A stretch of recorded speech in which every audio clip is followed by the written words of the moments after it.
रीवा व मऊगंज जिले में प्रधानमंत्री आवास योजना को लेकर बड़ा खुलासा सामने आया है। हजारों हितग्राहियों ने तीसरी किस्त की राशि लेने के बाद भी अपने आवास पूरे नहीं किए हैं। जिला पंचायत की समीक्षा बैठक में सामने आए आंकड़ों ने अधिकारियों की चिंता बढ़ा दी है। अब प्रशासन ने साफ कर दिया है कि किसी भी तरह की लापरवाही बर्दाश्त नहीं की जाएगी और अधूरे आवासों को हर हाल में तय समय सीमा के भीतर पूरा करना होगा। तो आखिर कितने आवास अभी अधूरे हैं, कहां हुई है लापरवाही और प्रशासन ने क्या सख्त निर्देश दिए हैं, इस रिपोर्ट में आपको विस्तार से बताते हैं।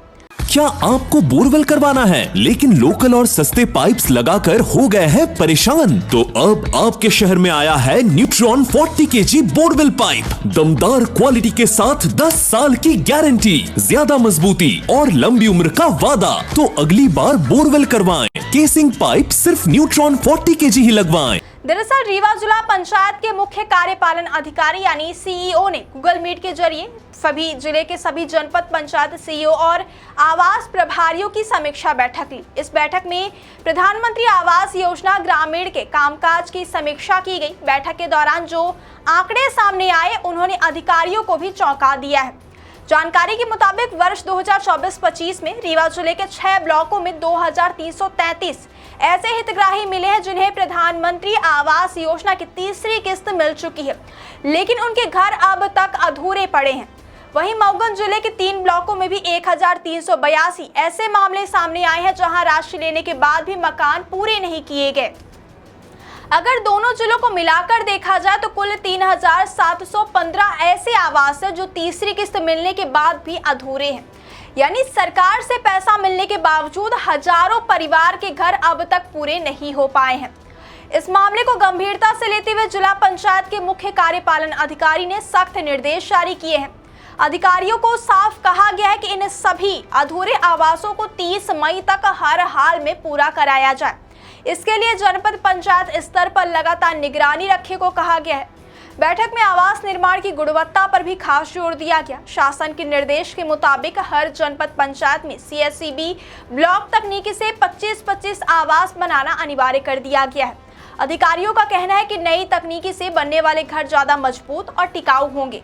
इसके अलावा धरती आबा अभियान के तहत लंबित पड़े आवासों को भी जल्द पूरा करने की जिम्मेदारी जनपद सीईओ को दी गई है।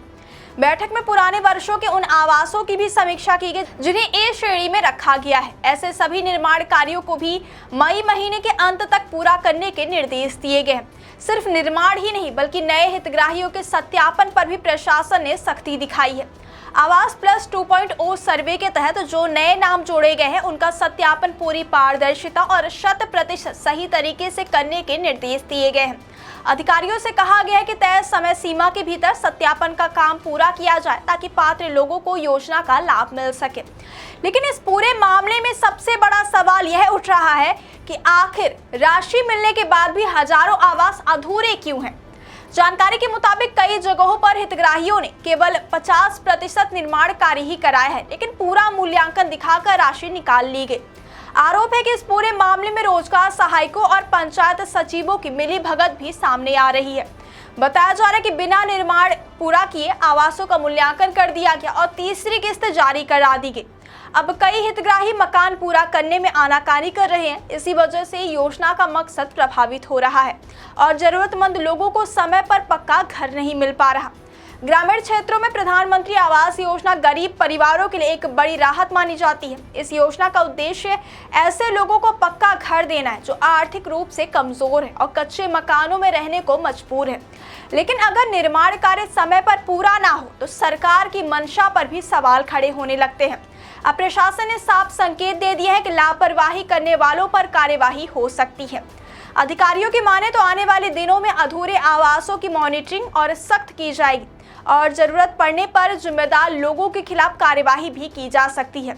फिलहाल प्रशासन की कोशिश है कि 30 मई तक सभी अधूरे आवास पूरे कराए जाए ताकि गरीब परिवारों को जल्द से जल्द अपने पक्के घर मिल सके। अब देखना यह होगा कि प्रशासन के निर्देशों का कितना असर जमीन पर दिखाई देता है और कितने अधूरे मकान तय समय सीमा के भीतर पूरे हो पाते हैं।